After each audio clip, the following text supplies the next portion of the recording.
Hello everyone, welcome to my channel. I hope कि आप सब ठीक होंगे।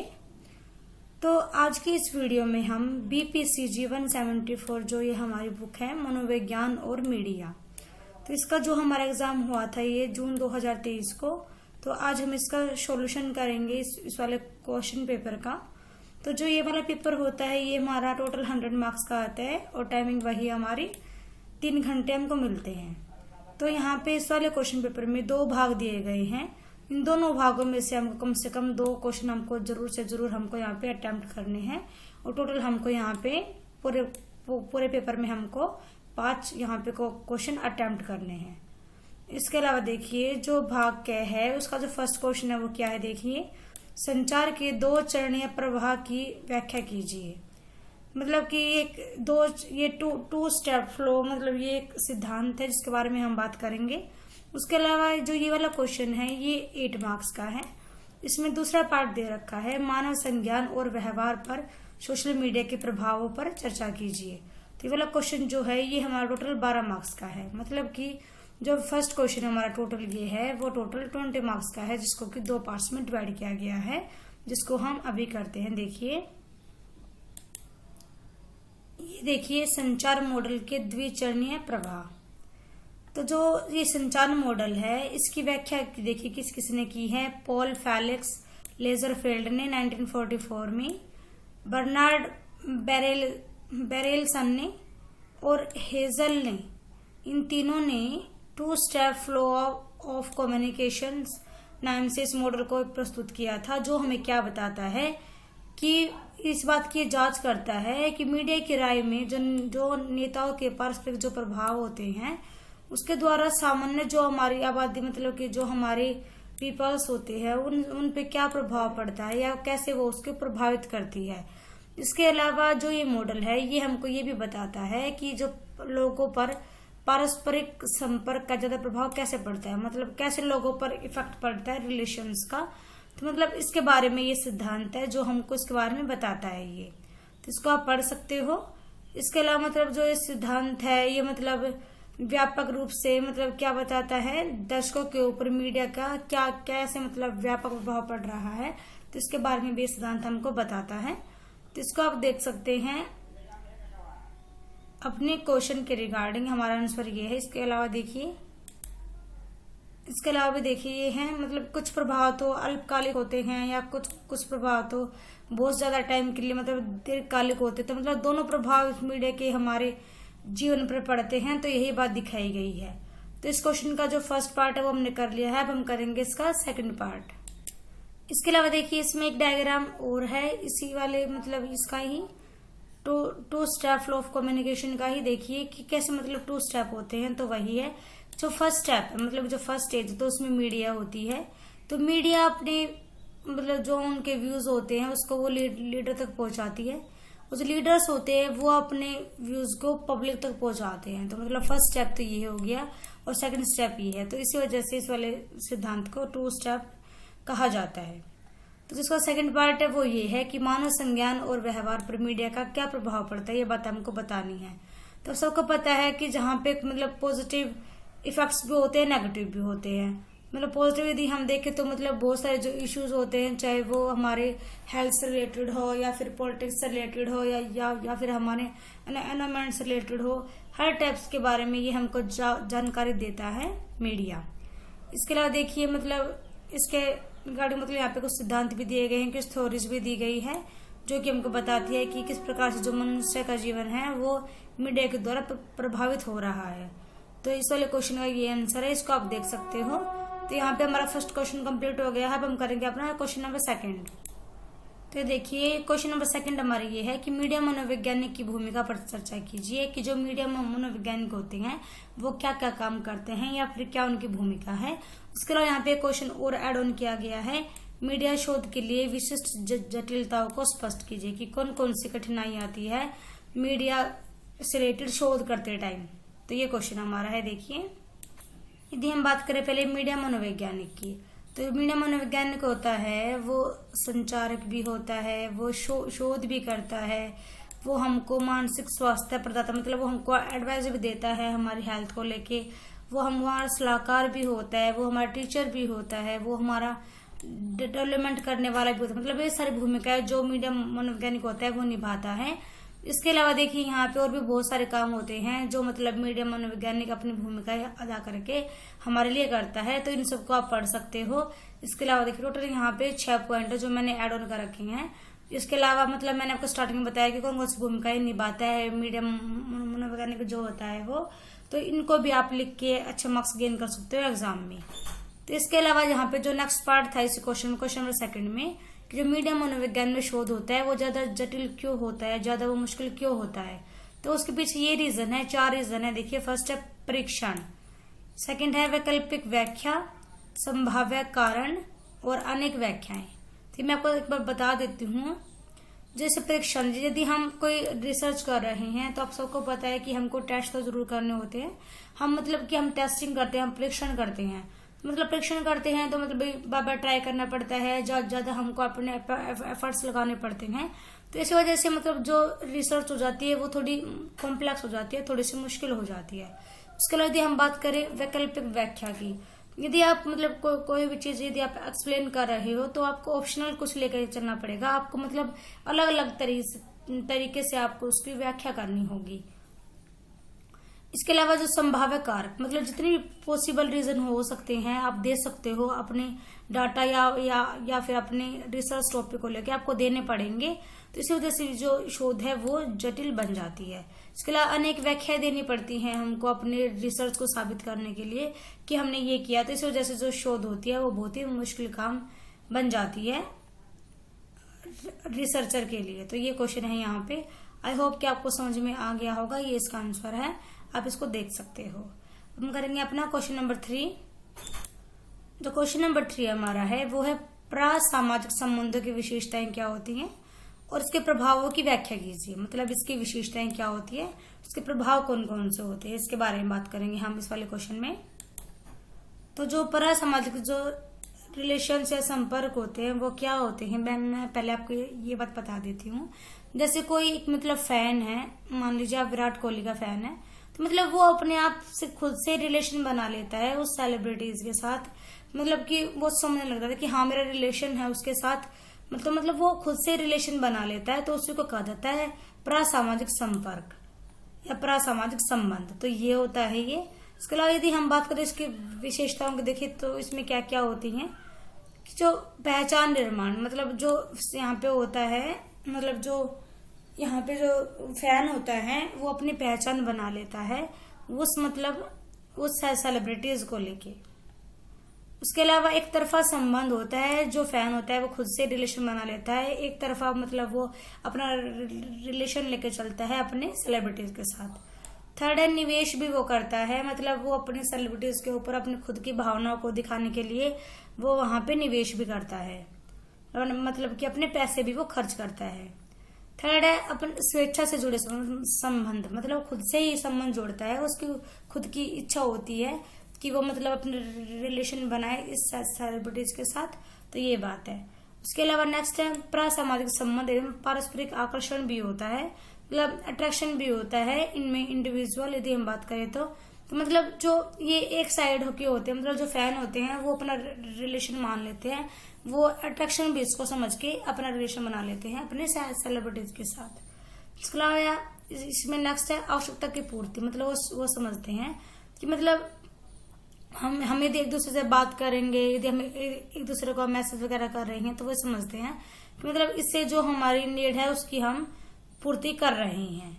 तो इसके अलावा यहाँ पे कुछ उसके प्रभाव दिए गए हैं, कुछ तो यहाँ पे सकारात्मक प्रभाव हैं और कुछ इसके नकारात्मक प्रभाव हैं। तो इनको आप देख लेना एक बार। तो मतलब जहाँ पे पॉजिटिविटी होती है तो वहाँ पे नेगेटिविटी तो आती ही है। तो यहाँ पे आप इसको अच्छे से रीड कर सकते हो ताकि आपको हेल्प मिल जाए। मैंने आपको इसका सॉल्यूशन दे दिया है, तो आप इसको यहाँ से आराम से पढ़ सकते हो। इसके अलावा अब हम बात करते हैं अपने नेक्स्ट क्वेश्चन की, जो कि है 4th क्वेश्चन। तो देखिए जो 4th क्वेश्चन है वो हमारा ये है, ये हमारा भाग 1 का लास्ट क्वेश्चन है, जो कि है वास्तविकता के सामाजिक निर्माण के प्रति विभिन्न सैद्धांतिक दृष्टिकोणों का वर्णन कीजिए। मतलब कौन कौन से मतलब सैद्धांतिक दृष्टिकोण हैं जो कि हमारे समाज के निर्माण में अपनी भूमिका निभाते हैं। इसके बारे में हमारे वाला क्वेश्चन रहने वाला है। तो ये देखिए, यदि हम बात करें वास्तविकता की, तो इसे मतलब यथार्थ की बात करते हैं, हम इसमें रियलिटी की बात करते हैं। तो ये आप पढ़ सकते हो, ये रियलिटी के बारे में है। तो मतलब क्या होती है वास्तविकता की संरचना। इसके अलावा जो यहाँ पे दृष्टिकोण है वो सबसे पहले ये है सामाजिक संरचनावाद। जो ये होता है, ये क्या मानता है कि जो वास्तविकता की संरचना का दर्शन होता है वही एकमात्र केंद्र होता है सामाजिक संरचनावाद का। ये ऐसी बातों को मानते हैं। इसके अलावा ये क्या कहते हैं कि मतलब स्वभाव, वास्तविकता के स्वभाव को जानने के लिए अलग अलग तरीकों का हम प्रयोग करते हैं ताकि हम वास्तविकता के जो स्वभाव है हम उसको जान सके। इसके अलावा आप उसको पढ़ सकते हो आगे। नेक्स्ट जो इसमें है वो है प्रतीकात्मक संवादवाद, जो कि ब्लूमर ने दिया था 1969 में। तो ये क्या कहते हैं कि पारिवारिक जीवन का जो वर्णन है वो संचार के माध्यम से ही किया जाता है उसका, और इसी के थ्रू हम अपनी लाइफ के अचीवमेंट्स को और अपनी लाइफ को हम अच्छे से मेजर कर पाते हैं इसी का यूज करके। इसके अलावा देखिए, ये क्या मानते हैं कि जो भी हम मतलब जो भी हमें बोध या ज्ञान, मतलब जो भी हमें नॉलेज होती है तो वो समाज द्वारा ही मतलब हम ग्रहण कर पाते हैं, और इसमें कोई भी मतलब हमारे सोचने समझने मतलब सोचने की या फिर क्वेश्चनिंग करने की यहाँ पे कोई बात नहीं है। ये बात यहाँ पे कह रहे हैं। उसके अलावा जो नेक्स्ट है वो है उत्तर आधुनिकतावाद। ये उत्तर आधुनिकतावाद वाले भी जो पिछले हमने दृष्टिकोण दिया वो उस पर भी ये विश्वास करते थे। इसके अलावा ये सत्य और वास्तविकता के निर्माण की भी बात करते हैं। तो इसको भी आप पढ़ सकते हो, क्योंकि इन्होंने यहाँ पे मतलब क्या कहा है कि जो वास्तविकता है वो रोजमर्रा के जीवन में हम उसको एहसास कर सकते हैं। मतलब ये हमें इजीली हमको ये दिख जाती है अपने नेचर में या अपने काम में। तो ये क्वेश्चन था यहाँ पे। आई होप कि आपको समझ में आ गया होगा। अब हम करेंगे अपना क्वेश्चन नंबर 5।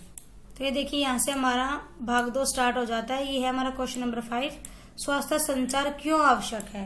मतलब जो स्वास्थ्य संचार होता है वो क्यों इम्पोर्टेंट होता है, और स्वास्थ्य संचार के प्रसार के दृष्टिकोण क्या क्या है, या कौन कौन से चैनलों का हम प्रयोग करते हैं स्वास्थ्य संचार करने के लिए। तो इसमें भी हमारे 2 क्वेश्चन दिए गए हैं। देखिए, तो ये देखिए, यदि हम बात करें स्वास्थ्य संचार की, तो इसका क्या मोटिव होता है कि ये हमको सुविधाएं प्रदान करवाएं जिसकी वजह से हम अपने आप को ठीक रख सकें, हम अपनी हेल्थ को लेके अवेयर हो जाएं, हम में जागरूकता आ जाए। तो मतलब यहाँ पे बहुत सारे तरीके होते हैं जो हमको मतलब अवेलेबल हो जाते हैं, हमारे मतलब हमारी हेल्थ के रिगार्डिंग हमको मिल जाते हैं ताकि हम अपनी हेल्थ का ध्यान रख सकें। इसके अलावा देखिए, हमें क्यों नीड होती है हमको स्वास्थ्य संचार की, क्योंकि इसकी वजह से ही हमको अच्छी जानकारी मिल पाती है, अच्छी हमको इन्फॉर्मेशन मिल जाती है, और जहां तक पहुंचानी है वहां तक ये पहुंच जाती है। इसके अकॉर्डिंग ये लाभ मतलब लाभकारी भी होती है, हमारे लिए फ्रूटफुल होती है। ये मतलब बहुत सारे काम मतलब स्वास्थ्य संचार करता है हमारी लाइफ में हमको हेल्दी रखने के लिए। हम बात कर रहे हैं स्वास्थ्य संचार के दृष्टिकोण की या फिर चैनल्स की, कि किन किन चैनल्स का हम यूज करते हैं अपने स्वास्थ्य संचार करने के लिए, मतलब कि स्वास्थ्य संबंधित जानकारियों को पहुंचाने के लिए हम किन किन चैनल्स का यूज करते हैं। तो ये बात है ये। तो इसमें देखिए टोटल ये 5 होते हैं। तो इसमें फर्स्ट है मनोरंजन मीडिया, मतलब जो एंटरटेनमेंट मतलब जो मीडिया होता है, मतलब जैसे आप मान लीजिए कि आप मूवी देख रहे हो तो बीच में ऐड आ गया जैसे, मतलब वहां पे भी आपको मतलब जानकारी देते हैं। इवन आपने देखा होगा कि फिल्म वगैरह में भी मतलब बीच में ऐड आते हैं, दिखाते हैं भी स्मोकिंग अच्छी नहीं है, मतलब तो मतलब इस तरीके से वो आपको ऐड दे रहे हैं, आपको हेल्थ के प्रति आपको कॉन्शियस रहना सिखा रहे हैं। उसके बाद हम बात करें डिजिटल विपणन की, तो ये इसमें भी क्या होता है, ये हमको डिजिटल तरीके से आप नेट की यदि बात करते हो, इंटरनेट के माध्यम से भी हमको बहुत कुछ जानने को मिल जाता है आज के टाइम पे, तो जिसकी वजह से हम अपने आप को हेल्दी रख पाते हैं। उसके अलावा नेक्स्ट है सोशल मीडिया, जो सोशल मीडिया के थ्रू भी हमको बहुत सारी इन्फॉर्मेशन मिल रही है रिगार्डिंग टू आवर हेल्थ, ताकि हम अपने आप को ठीक रख सके और साथ में अपनी फैमिली को भी और अपनी सोसाइटी को भी। इसमें जो नेक्स्ट है वो है विज्ञापन। देखिए एडवर्टाइजमेंट तो मतलब खासकर बनते ही हैं जो हेल्थ को लेके जो हमारी गवर्नमेंट बनवाती है या फिर जो हेल्थ डिपार्टमेंट होता है वो भी बनवाता है, ताकि हमारी जो मतलब जो हमारी पॉपुलेशन है वो उसके अंदर हम अवेयरनेस फैला सके अपनी हेल्थ को लेके। नेक्स्ट है पारस्परिक संपर्क के द्वारा, मतलब कि जैसे मान लीजिए जो एक टीम बना दी गई है जो कि हेल्थ इश्यूज को लेके है, तो वो टीम मतलब एक कम्युनिटी के बीच में जाएगी, किसी समुदाय या समाज के बीच में जाएगी और वहां जाके वो मतलब कुछ ऐसा जागरूकता अभियान चलाएगी और हमको बहुत कुछ बताएगी हमारे स्वास्थ्य के बारे में। तो ये सब इसमें रहने वाला इस टॉपिक में, तो मैंने आपको ये बता दिया है। मैं इसको धीरे धीरे स्क्रॉल कर रही हूँ ताकि आप इसको अच्छे से पढ़ सको, क्योंकि इस टॉपिक है इसलिए मैंने आपको इसको ऐसे ही बता दिया है। इसके अलावा आप इसके ब्रीफली देखना है तो आप इसको ऐसे भी आप इसको देख सकते हो, यहाँ से आपको हेल्प मिल जाएगी। करेंगे अपना नेक्स्ट क्वेश्चन, जो कि देखिए ये हमारा नेक्स्ट क्वेश्चन है। ये question as it is Neeraj वाले बुक में से उठा के दिया गया है, वहां पे क्वेश्चन नंबर 5 के नाम से है, बट यहाँ पे ये क्वेश्चन नंबर 6 है। मैं आपको एक बार दिखा दूं, देखिए हमारे क्वेश्चन पेपर में, तो ये है देखिए क्वेश्चन नंबर 6, मीडिया हिंसा और मानव मनोविज्ञान पर इसके प्रभाव की सैद्धांतिक व्याख्या कीजिए। कि मतलब क्या प्रभाव पड़ते हैं मीडिया हिंसा और मानव मनोविज्ञान पर, तो उसके बारे में हमारा क्वेश्चन रहने वाला है ये। तो ये देखिए, यदि हम मीडिया में हिंसा की बात करें तो हिंसा होती है वो कहीं से भी मतलब बच्चा सीख सकता है, जैसे कि वीडियो गेम से, टेलीविजन से, फिल्मों में जैसे आपको दिखता है कि भी मार पिटाई हो रही है, मतलब हिंसा, तो बच्चा वहां से भी सीख लेता है। तो मतलब वही बच्चा जैसा देखेगा बच्चा वैसा ही करेगा। तो बच्चा मतलब यहाँ पे आक्रामकता दिखाता है, मीडिया की वजह से ऐसा होता है बच्चों के बिहेवियर में। इसके अलावा आप इसको यहाँ से पढ़ सकते हो। इसके अलावा यहाँ देखिए, यहाँ पे जो सामाजिक सैद्धांतिक व्याख्या यहाँ पे की गई है जो कि बांडुरा ने की थी। बांडुरा ने एक बेबो डोल प्रयोग किया था, जिसके थ्रू उन्होंने ये बताया था कि जो बच्चे होते हैं वो दूसरों को देखकर ही आक्रामकता सीखते हैं। क्योंकि उन्होंने देखिए, यहाँ पे आप इसको पूरा पढ़ सकते हो। यहाँ पे उन्होंने एक कमरे में मतलब टोटल उन्होंने यहाँ पे 72 बच्चों को लिया था, जिनको 3 कमरों में बांटा गया था। एक कमरे में बच्चे को एक फिल्म दिखाई गई थी जिसमें कि आक्रामकता को दिखाया गया था। एक कमरे वाले बच्चे को कुछ नहीं दिखाया गया था, और 3rd नंबर के जो कमरे में जो बच्चे थे उन बच्चों को क्या दिखाई गई थी, एक मतलब स्नेहपूर्ण या प्यार, मतलब जिसमें मतलब आक्रामकता ना हो, ऐसी फिल्म उसमें दिखाई गई थी। तो थोड़ी देर के बाद क्या होता है कि देखते हैं वो कि जिस कमरे में मतलब आक्रामकता दिखाई गई थी तो उसमें एक डोल को रखा गया था जिसको बोबो डोल नाम दिया गया था। तो उस कमरे में जो बच्चे थे उस बच्चों ने उस डोल को वैसे ही मारा पीटा जैसे कि उनको दिखाया गया था।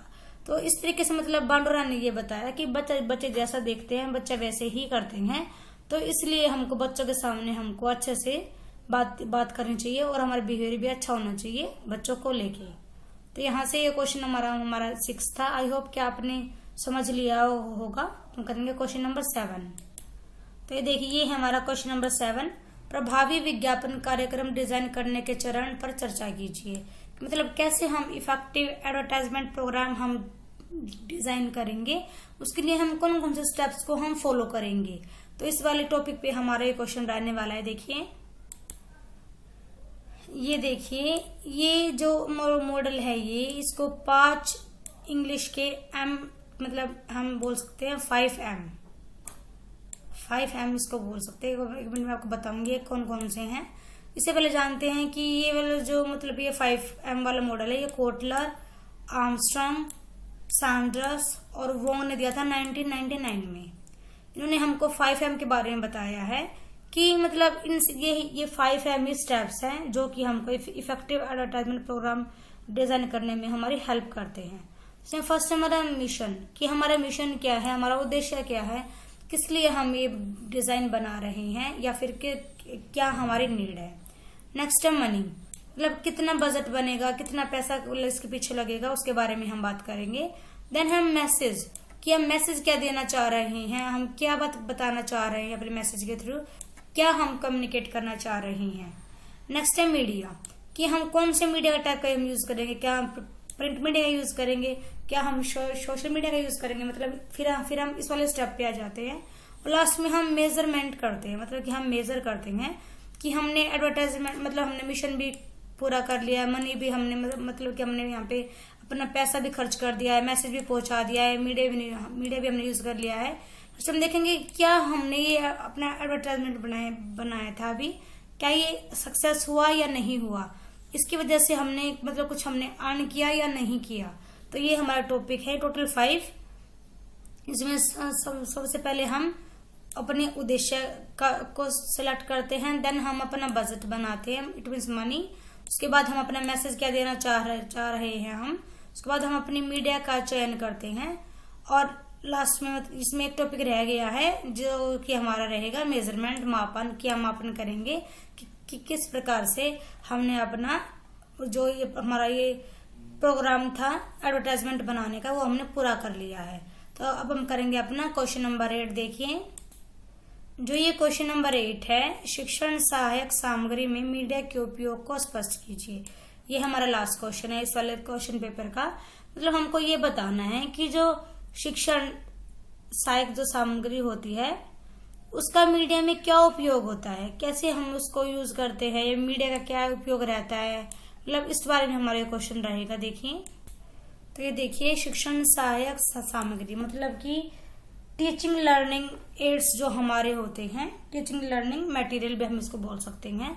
मतलब कैसे वो उसका हम रूट यूज करते हैं, मतलब उसको दिखाने के लिए मीडिया का उपयोग हम कैसे करेंगे। मानिए यदि आपको बच्चे को मतलब किसी भी नदी के बारे में बताना है, एक तो आप बच्चों को बुक से मतलब पढ़ा के आप बताओ, और एक आप बच्चे को मीडिया का यूज करके, डेट मीन्स कि आप बच्चे को टीवी पे दिखाइए, आप बच्चे को लैपटॉप पे दिखाइए, आप बच्चे को फोन में दिखाइए, आप बच्चे को स्क्रीन पे दिखाइए। तो डेट मीन्स क्या है कि बच्चा यदि आप बच्चे को ऐसे दिखाते हो ना, तो बच्चे में एक मतलब वो बच्चा एक रोचक तरीके से बच्चा सीखेगा, और बच्चा बिल्कुल बेहतर तरीके से बच्चा सीखेगा। और इस तरीके से आप अपने स्कूल को डिजिटल बना सकते हो, और आप सोशल मीडिया का भी आप यहाँ पे यूज कर सकते हो। और ऐसा करने से मतलब बहुत सारे आपके जो काम है वो इजी हो जाएंगे, और बच्चे भी आसानी से उसको सीख पाएंगे।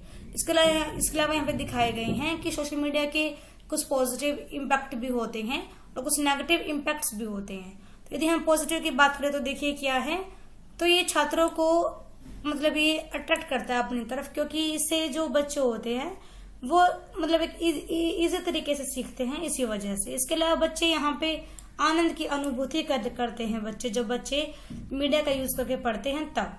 इसके अलावा यदि हम देखें तो सोशल मीडिया जो प्लेटफॉर्म होता है वो विभिन्न प्रकार के उपकरण उपलब्ध कराने में सक्षम होता है। इसके अलावा जो सोशल मीडिया होता है वो हमको कम्युनिकेशन और लर्निंग के लिए वो हमको डे टू डे हम वो बहुत ज्यादा विकसित होता जा रहा है, जिसके कारण मतलब कुछ पॉजिटिव इम्पैक्ट तो है ही, साथ में कुछ नेगेटिव भी हैं।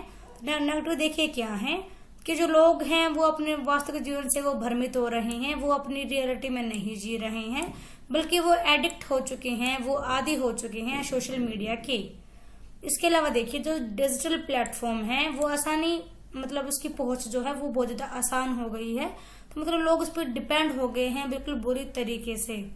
इसके अलावा जो सोशल मीडिया है उसको ज्यादा उपयोग